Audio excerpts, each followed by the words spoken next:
Okuva olutalo wakati wa Isreal ne Palestine bwe lwabalukawo mu mwezi gw'okutaano nga gutandika, Palestine efiiriddwa abantu abasukka mu 200 nga kuno kuliko n'abaana abato abali eyo mu 6.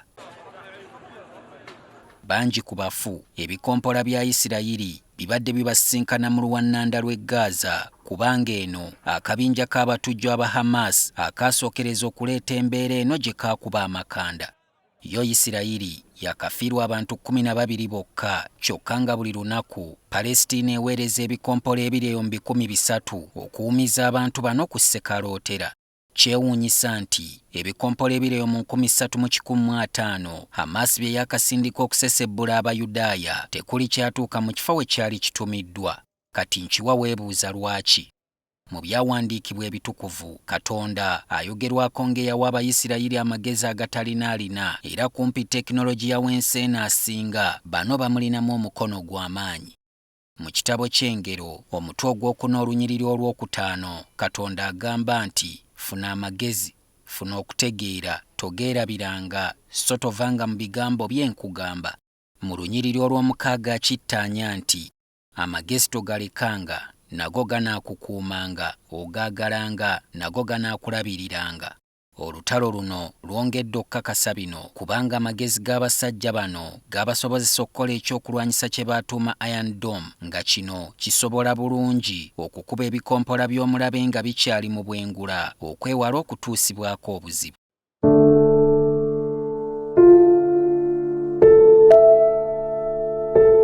Omwaka gwali gwa 2005, kampuni y'Abayisirayiri ey'ebyokwerinda emanyiddwa nga Rafael Advanced Defense Systems yegatta ne Israel Aerospace Industries ne bayiiya ekyokulwanyisa kye balowooza nti kisobola okubataakiriza okuva eri ebyokulwanyisa nnamuzisa singa wabalukawo olutalo nga lw'amaanyi. Ensonga eyaviirako kino y'enkulaakulana Isirayiri gy'etuuseeko omuli ebibuga eby'omulembe ebyabawemmentako obulindo bw'ensimbi nga singa omuntu asalawo okubalumba ne byonoonebwa kiba kibazza emabega.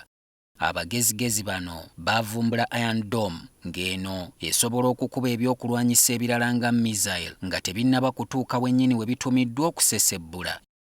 Ekyokulwanyisa kyenjogerako kiyite interceptor kyazimbibwako obulondoozi oba radar system ng'esobola okuwunyiriza oba okuketta w'ekyokulwanyisa ky'omulabe gye kiva naddala nga kituuse mu kilomita 7 okuva ne we kirina okukuba.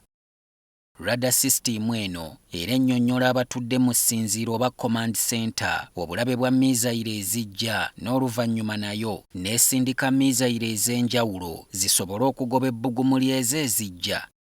Missile esindikiddwa Iron Dome eteeba wansi wa ginnaayo n'egikuba era zombi ne zaabikira mu bwengula. Mu lulumba lumu Iron Dome esobola okusekula missile 20 naye jjukira nti tebeeremu mu kifo.